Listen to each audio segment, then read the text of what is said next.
Livro de Luiz Sérgio, Deixe-me Viver, escrito por Irene Pacheco Machado. Capítulo 13. A mensagem de Deus aos duros de coração. Terminada a palestra de Olavo, fez-se pequeno intervalo, que aproveitamos para colocar o pensamento em dia. Estávamos fixando na tela mental os assuntos que gostaríamos de saber se tivéssemos oportunidade de perguntar ao próximo orador quando soou o sinal característico do reinício das aulas. Deu entrada no recinto um simpático senhor, aparentando meia-idade. A luz que dele partia era tranquilizante. Ao fitá-lo, nossos espíritos sentiam-se reconfortados. Sua voz suave ressoava na plateia, elevando-nos até o Pai. Que Deus, Criador incriado de todo o universo, derrame sobre seus filhos as energias mais puras para um crescimento espiritual que lhes trará paz. O homem, apesar dos chamados divinos, ainda reluta em abraçar Deus e o seu próximo. Por isso, a dor e o desespero lhe fazem companhia. Mas como fazer para levar aos duros de coração a mensagem de Deus, mesmo sabendo que só ela nos pode curar? Quantos irmãos padecem de doenças terrenas, muitas contraídas por eles mesmos, devido à falta de conhecimento das coisas de Deus? Quantas criaturas dementadas buscam fugir da realidade porque esta não lhe apresenta condições de uma vida fácil? A terra vive momentos difíceis. A loucura aposta-se das mentes fracas e vazias, e a ociosidade leva o homem a fugir da sociedade que cobra de cada um uma atitude digna. Hoje a sociedade sofre ao ver as famílias lutando para salvar seus filhos e estes se prostituindo, praticando delitos, dominados pelo alcoolismo e pelo tóxico. Mesmo assim, os pais ainda temem aproximar-se de uma fonte de esclarecimento e luz, a doutrina espírita. Encontramos o ébrio tombado na sarjeta, a menina se prostituindo, o viciado trancado nas celas de uma prisão. Quem pode salvar o homem? Continuou o orador. É a família, e esta tem de encontrar nas casas espíritas a verdade e o amor. Hoje, no ano de 1989, ainda notamos falhas no direito penal, porque cada cidadão carrega dentro de si um universo de glórias ou de fracassos.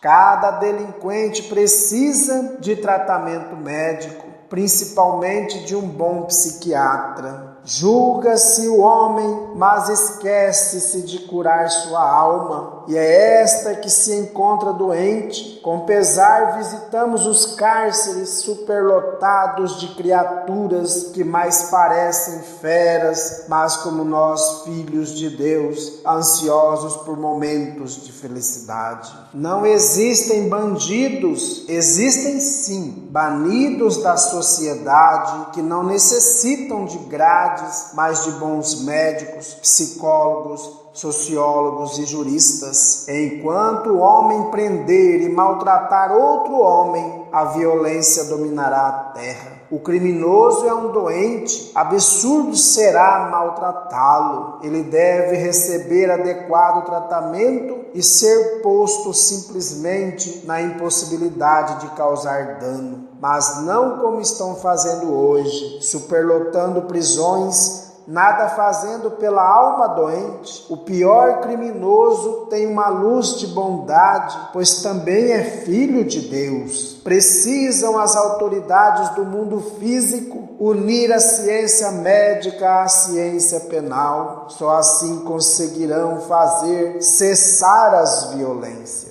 No dia em que se conhecer melhor o homem, a justiça reinará na terra. A doutrina espírita tem tudo para ajudar o ser. Ela é o Consolador prometido por Jesus. A doutrina espírita nos ensina a virar pelo avesso a nossa alma e tentar limpá-la. Ela dá ao homem o conhecimento de si mesmo. Ela não critica o próximo, mas nos torna severos conosco mesmos. Quem tiver a felicidade de descobri-la e colocá-la no coração, espantará os monstros da imperfeição. Quem está encarnado está sujeito a praticar delitos. Por isso disse Jesus: orai e vigiai. O homem pouco conhece de si mesmo, mas a doutrina espírita ensina-o a descobrir-se. No dia em que ela dominar a terra, não teremos mais prisões. Cada um cuidará de aperfeiçoar-se na bondade. Enquanto a terra não se tornar espírita, cada casa, cada núcleo familiar tem por dever caminhar junto à ciência. Não podemos de maneira alguma cair nos erros das antigas instituições que, julgando-se donas da verdade, atacavam quem não as compreendessem e pecavam pelo fanatismo. Hoje, os espíritas mais que nunca necessitam pregar a verdade, não apegados ao mediunismo, mas dando a Deus o que é de Deus e a César o que é de César. Os espíritas precisam conviver com os dramas da sociedade. A casa espírita tem de ser transformada em um hospital de Deus. A doutrina não perecerá se os seus adeptos forem fiéis aos ensinamentos do Cristo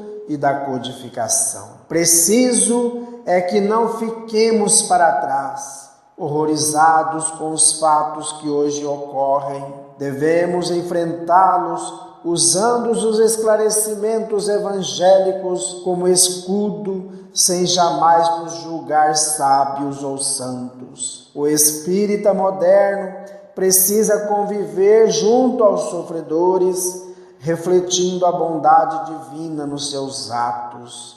Ele não precisa vestir-se de preto, nem ter aparência fúnebre, só precisa adorar a verdade e lutar por ela.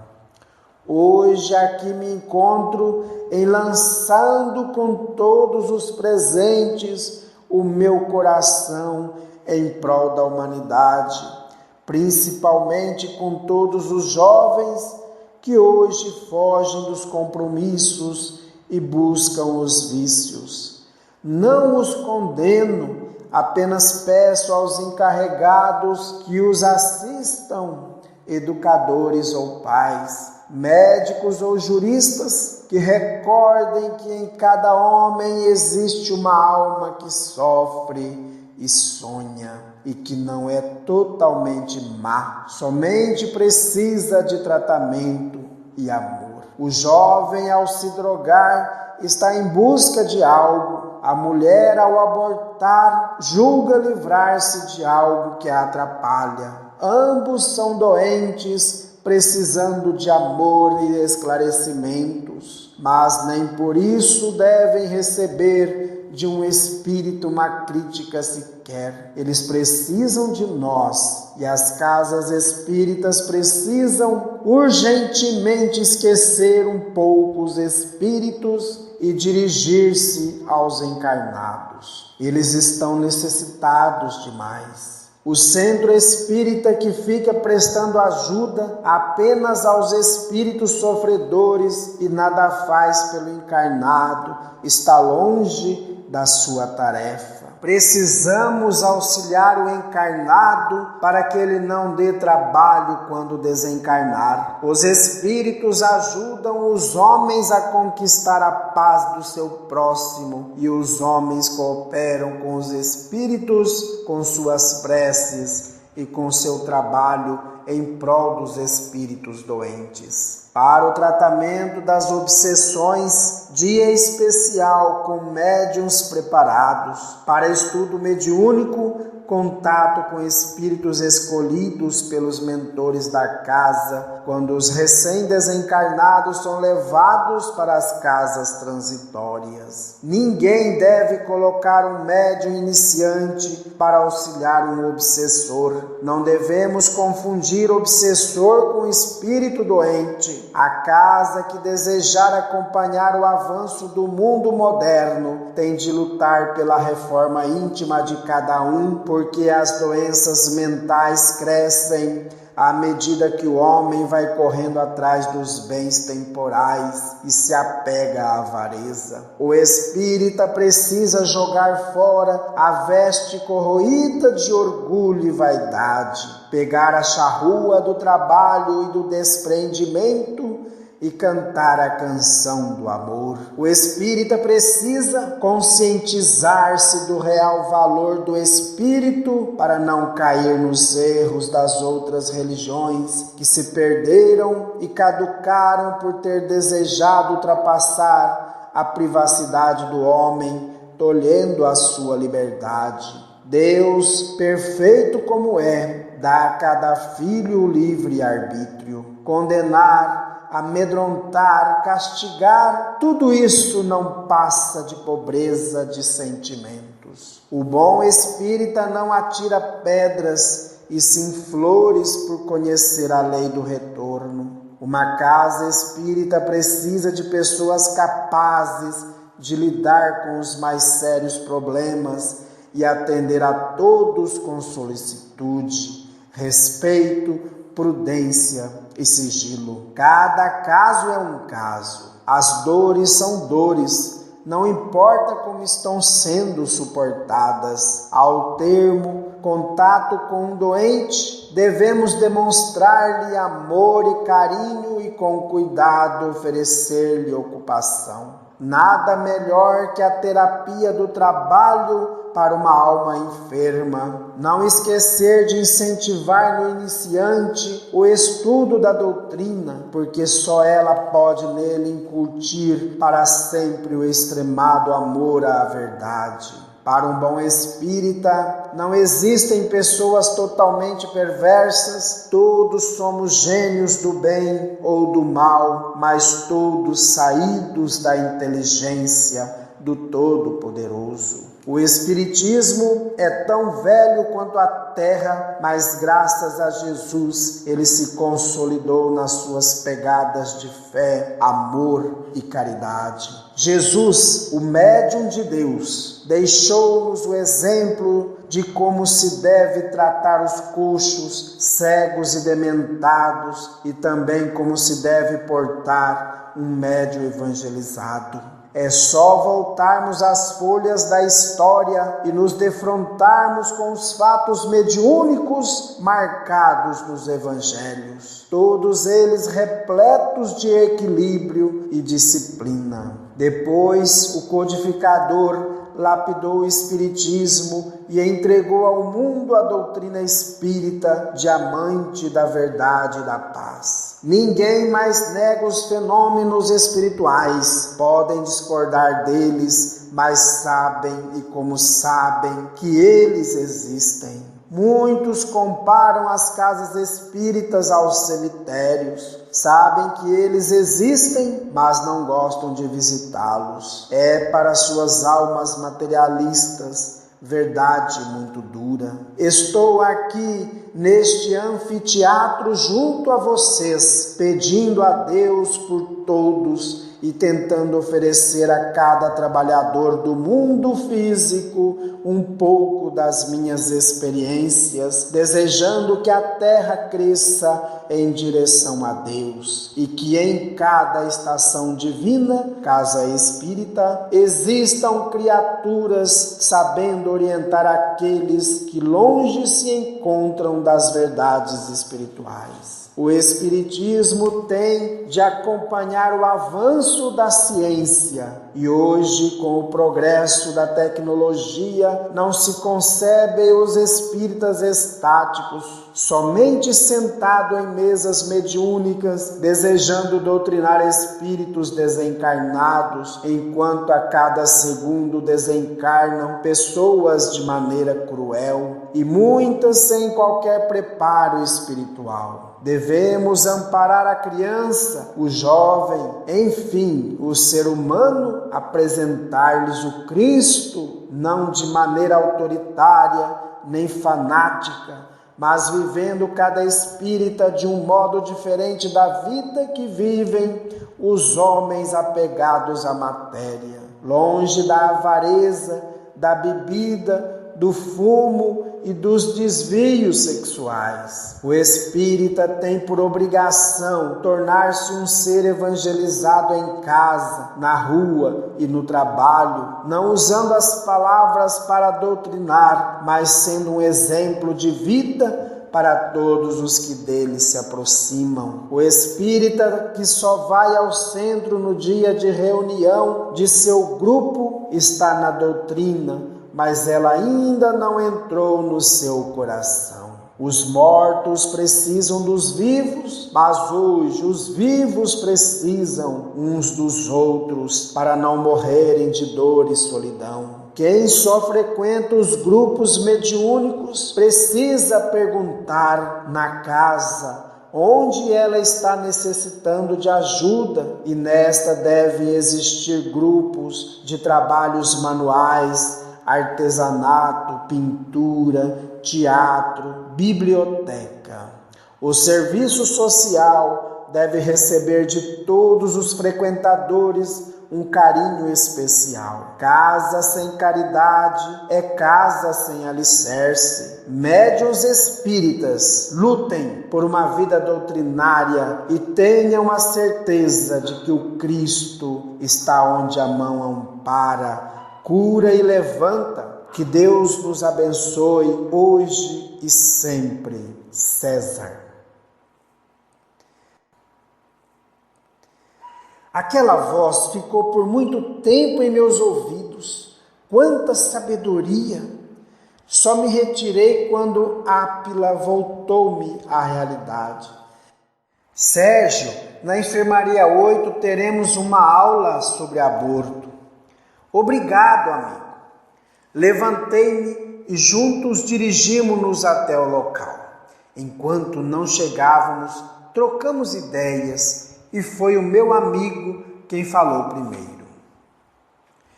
O irmão César, com conhecimento, mostra-nos a obrigação que temos com o nosso espírito, que não podemos negligenciá-lo. No caminho da evolução não existem atalhos, todos temos de lutar pela perfeição e todos estão propensos aos erros, sendo esta a causa porque nunca devemos censurar alguém. Recordo o irmão Jacó, na longa estrada das reencarnações, posso ter errado no passado, podendo errar no presente e no futuro. Por isso a ninguém devo condenar. Pela palestra sentimos que em cada homem está um pouco de bondade e de imperfeição, mas todos precisamos do farol divino, a fé, a esperança e a caridade, para não nos perdermos nesta imensa estrada da vida. Devemos buscar no próximo a bondade latente em cada espírito e tudo fazer para compreendê-lo, como sempre procuramos compreender e nos perdoar. Quando defronto com confrades espíritas tão duros no julgamento de irmãos, recordo que Jesus, perfeição divina, disse aos apóstolos: não vim para julgar, e sim esclarecer. No dia em que os espíritas falarem menos e exemplificarem mais, veremos nos centros espíritas almas renovadas. A terceira revelação é a arca de Noé, que veio à terra esclarecer o homem sobre a morte e ensinar que todos temos por obrigação atingir o estágio do amor duplo a Deus e ao próximo.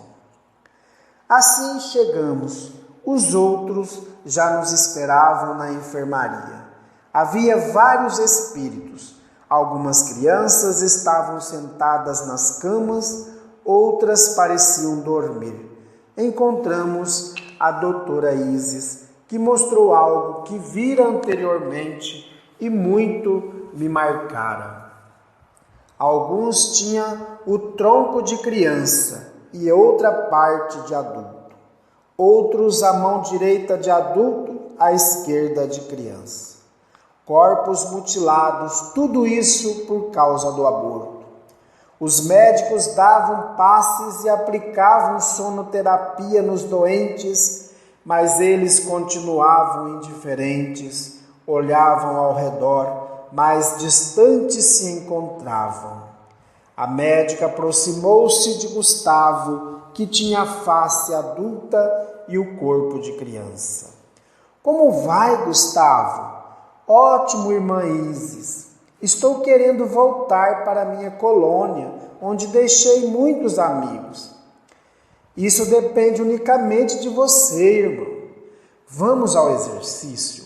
Se conseguir voltar à forma adulta, logo estará na sua colônia de origem. Só com uma promessa. Não quero mais saber de reencarnação. Se vocês teimarem em me levar de volta ao plano físico, fico assim mesmo como estou. Odeio Andréia e Paulo, que vocês escolheram para serem meus pais. Nisso, Jacó adentrou o recinto e foi se aproximando, dizendo: não quero acreditar que o meu amigo diga tão feia palavra, ódio, que um dia será retirada do dicionário. Todos nós o cumprimentamos em coro. Como vai, irmão Jacó? Muito bem, irmãozinhos. Só não estou melhor porque o meu amigo Gustavo está alimentando ódio em seu coração. Irmão Jacó, sabe o que fazem os meus futuros pais? Assassinaram o corpo que ia me servir na terra e ainda me perturbaram o espírito. Sei disso, mas é o irmão que irá ajudá-los. Nada melhor que um filho para dar aos pais lições que nem a vida apaga. Gosto muito do senhor, irmão Jacó, mas já decidi. Não quero mais saber de André e Paulo. Só vim visitar você, não pertenço a esse departamento. Vivo no plano físico lutando pela não violência. E sendo o aborto uma violência contra os projetos divinos da procriação, sempre oro por todos os que o praticam. Então o Senhor tem piedade de quem pratica o aborto e não das suas vítimas? Gustavo, oro pela união de todos os filhos de Deus, principalmente os mais pecadores. E aquele que pratica o aborto é um ser que em nada crê, nem em Deus, portanto, é muito infeliz. Aproximei-me de Jacó e falei: irmão, gosto demais do Senhor e fico feliz em vê-lo aqui. Não sabia que estava trabalhando nesta colônia. Sérgio, estou em todos os lugares onde o espinho implacável do ódio deseja ferir a alma, e nesta colônia os rejeitados fermentam o ódio nos corações. Os que praticam o aborto não amam nem a si mesmos. Portanto, irmão, é ódio gerando ódio. Aqui venho sempre ajudar Camila. Faço muito pouco, mas faço com o coração repleto de amor ao meu próximo. Contemplei aquela figura linda e inesquecível. Para cada ser da humanidade, Jacó é uma bandeira branca de luz e paz. Onde chega, o perfume do amor invade todos os corações. A nossa turma ficou só observando o diálogo entre ele e Gustavo, digno de ser narrado, mas infelizmente não tive permissão. Somente quando Gustavo, em lágrimas, abraçou o querido velho, dizendo: "Está bem, ajude-me a voltar à forma antiga." E Jacó, em posição de lótus, à frente de Gustavo, na mesma posição, iniciou o trabalho mental. Jacó, de mãos juntas sobre o peito, cabeça baixa, orava em silêncio. Gustavo, também na mesma posição, tentava entrar em sintonia. Começou Jacó a falar num tom de voz dulcíssimo. Sua voz era tão suave que receei também entrar em estado hipnótico. Gustavo, a roseira perdoa a mão do jardineiro que lhe furta a rosa perfumada. A terra não reclama paternidade quando o agricultor a abandona, levando os cereais. Os pais não amaldiçoam os filhos quando saem de casa para construir um novo lar. A vida só tem valor se a colorimos de perdão. Nesse instante, vamos buscar na nossa casa mental o médico que ganhou de Deus o diploma da vida e optou pela morte. Que ele possa ser tocado na sua consciência e compreenda o mal que pratica contra inocentes criaturas.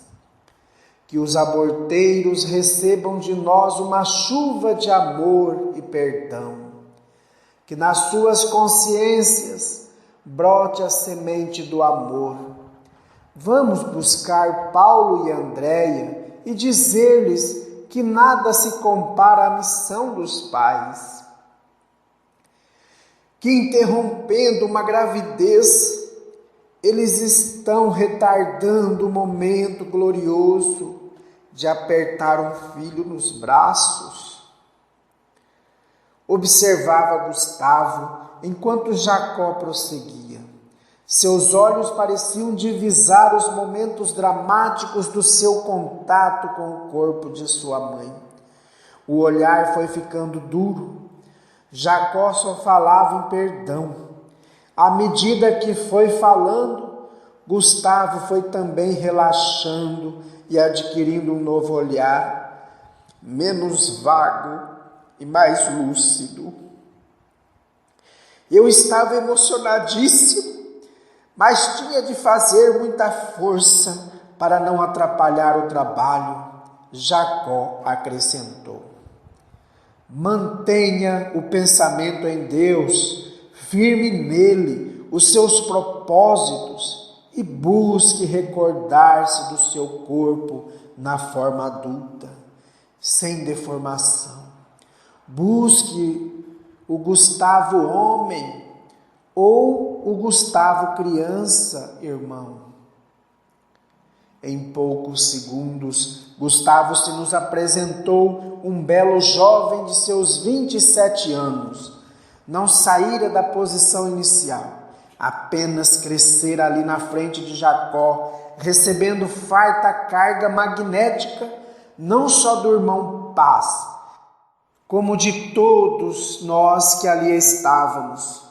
A operação foi longa e me pareceu complicada, tanto que para realizá-la contamos com Jacó, que na última encarnação foi um líder hindu, conhecedor do magnetismo humano.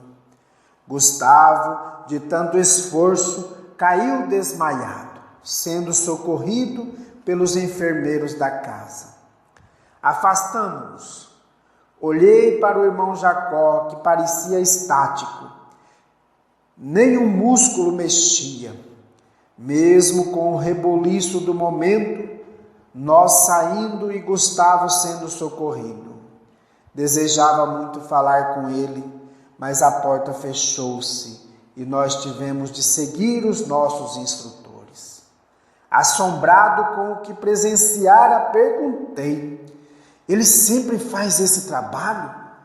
Não, só quando os médicos não conseguem curar o abortado, aí mandamos buscá-lo. Como os encarnados nada conhecem do plano espiritual, não sabem o trabalho que dão ao praticarem atos contrários às leis de Deus. Querem aproveitar a vida, coitados. Um dia terão de pagar ceitil por ceitil. Gustavo volta logo? Perguntei ainda. Não, sofreu 2 reduções perispirituais, muito perto uma da outra, não sendo bom para o seu espírito. Terá de esperar um bom tempo para retornar. Mas há abortado que retorna em seguida. Sim, quando ele mesmo não reluta, o que não foi o caso de Gustavo. Calei-me emocionado ao recordar o nosso Jacó rompendo a barreira do ódio e mais uma vez saindo vitorioso. Ainda bem que na terra existem homens como ele, que passam pelo plano físico e só deixam lembranças de hombridade. As lágrimas corriam em meu rosto, elas eram gotas do coração, repleto de alegria pelo mundo que encontrei e que hoje tanto me ensina sobre o amor. Ísis, vendo-me emocionado, teceu algumas considerações sobre o ocorrido, comentando o mau uso de um diploma e o que terá de pagar quem abusou do seu dom. Irmã, objetei por minha vez, o sofrimento não será maior que a maldade que ele pratica? Engana-se, Luiz. O remorso de uma alma é o pior inferno e um dia eles o sentirão. Chegamos diante da porta de entrada do auditório, onde grande número de companheiros ali se encontravam. Ísis cumprimentou alguns deles e entrou, ficando junto aos instrutores. Fomos também entrando devagar. Era um belo anfiteatro dos mais modernos. Encontrava-me um pouco triste, não tirando da lembrança a cena de Gustavo e Jacó. Irmã Carmelita iniciou a prece, que parecia dirigida a mim. Senti-me bem mais equilibrado, podendo ouvir o médico designado para a palestra. Irmãos, nobres instituições prestam serviço aos necessitados, aos tristes, aos sofridos, mas precisamos dos encarnados para trazermos o doente até as colônias de socorro, sendo este o motivo de organizarmos equipes para atuarem junto aos grupos espíritas, levando os recém-desencarnados a fim de serem encaminhados ao devido tratamento. Necessitamos dos ambientes evangelizados para os primeiros socorros, elucidando as casas espíritas que esse tipo de atendimento precisa contar com a bondade de cada médium humilde. Poderemos não buscar a participação deles, mas os desencarnados por acidente ou outra maneira violenta pedem trabalho especializado dos médiuns encarnados. É uma transfusão de energia. Os trabalhos mediúnicos devem obedecer a uma disciplina de amor e os obreiros ser esclarecidos sobre o grande valor que eles têm. Não se concebe uma mentalidade dogmática ou mística para os espíritas. Todos os que efetuarem um trabalho no mundo físico devem orientar seus companheiros sobre o real valor dos trabalhos mediúnicos e estes, no momento, precisam ser de ajuda aos recém-desencarnados. O homem está desencarnando mal, sendo esta a causa dos nossos recursos.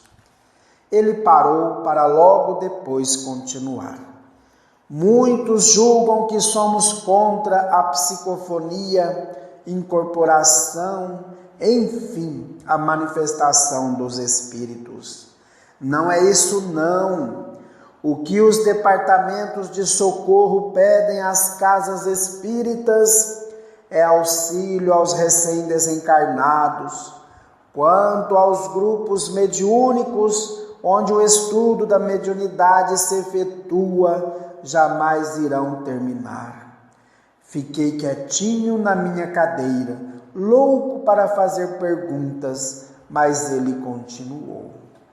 As caravanas de socorro descem a crosta a todo momento e esperam que cada casa espírita crie pelo menos um grupo de socorro para se tornar um hospital de Deus. Precisamos orientar bem os frequentadores dos centros espíritas que desejam desenvolver as percepções mediúnicas, mas somente aguardam expressões fenomênicas, supondo erroneamente que as forças espirituais permaneçam circunscritas ao puro mecanismo de forças cegas e fatais, sem qualquer preparação, disciplina e construtividade. Que desejam a clarividência, a clareaudiência, enfim, todos os dons mediúnicos, mas ainda não dominam todos os impulsos inferiores. Por isso, o caminho da mediunidade é longo e requer do caminhante muitas renúncias e muito aprendizado. Se no plano físico temos de respeitar leis que traçam linhas de controle aos incapazes, porque o plano espiritual estaria à mercê de criaturas sem preparo? Para que o homem não caia no ridículo, a casa espírita precisa orientá-lo na verdade kardeciana. Caso contrário, não teremos médiuns com Jesus, e sim mediunismo.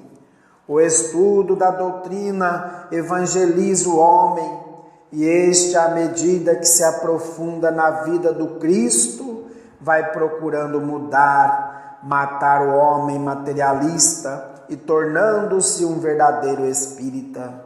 Porque se desejarmos apenas os fenômenos, ele nada vai acrescentar de útil à nossa evolução. O desenvolvimento desequilibrado dos fenômenos pode ser tão destruidor para o espírito como tóxico que mata os centros da vida física. Nada melhor do que caminhar em terreno conhecido. Para que isso aconteça, não vamos correr atrás da mediunidade.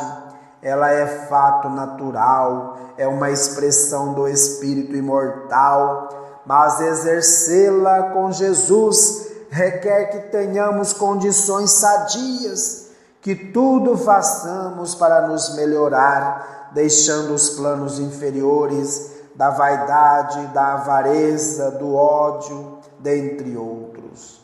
Buscando a reforma íntima para que o céu brilhe em nossa alma. Essa razão de lutarmos pelos grupos de socorro, onde o estudo e a ajuda aos desencarnados vai pouco a pouco mudando o comportamento do homem.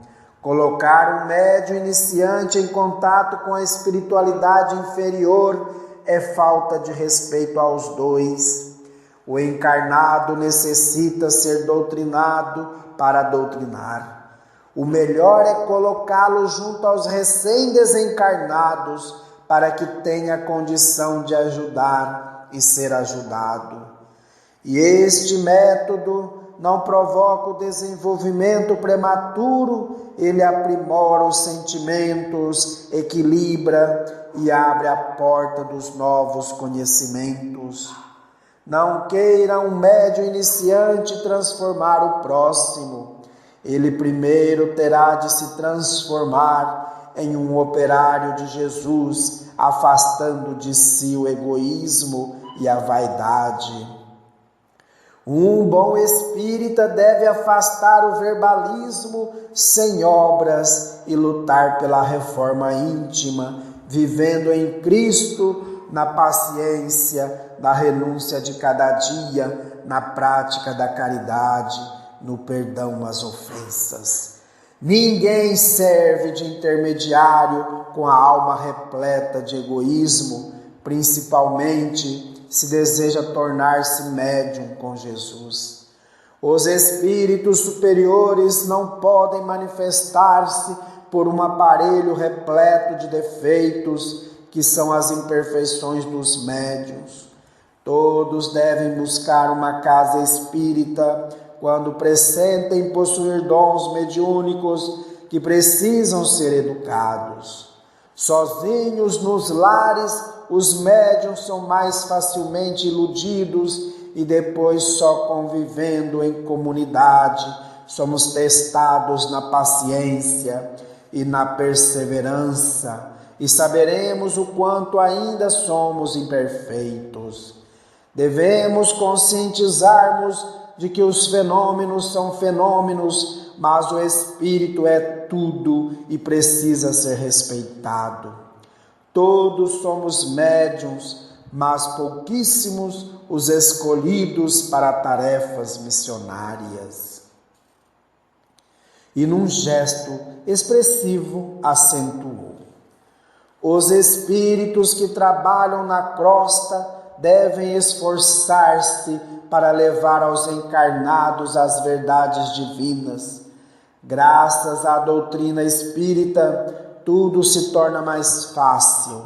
Ela ensina o homem a não praticar atos contrários às leis de Deus. Por isso, seus operários, os espíritas, precisam saber distinguir o doente espiritual do obsessor cruel. Precisamos de muita atenção, prudência e carinho. É fácil diferenciar um do outro. O doente perispiritual não é mau, é somente sofredor. O obsessor está ligado ao obsediado, às vezes por anos e anos a fio, e para separá-los necessitamos de muito amor e conhecimento. É uma cura demorada, porque em geral quase todos os casos de obsessão que ocorrem no plano físico constituem problemas dolorosos e difíceis de serem curados. Esta é a causa de merecer da casa espírita uma assistência fraterna e paciente, porque a obsessão não se trata somente uma sessão mediúnica. Leva tempo para conseguirmos separar, sem violentar, e ainda mais evangelizar o obsessor e o obsediado. Não sendo assim, é como dor de dente. Se não tratar o dente, a dor volta. É um trabalho de amor a ser realizado em clima de perseverança serena, equilibrada, de modo a que o tempo não conte. Em trabalho de desobsessão na doutrina espírita, não existe milagre de transformações repentinas. O grupo recebe uma terra repleta de detritos e com paciência vai trabalhando até o momento do plantio. Tarefa difícil, mas dignos são os seus trabalhadores. Futuramente, todos os centros espíritas terão somente um dia da semana para o tratamento da desobsessão.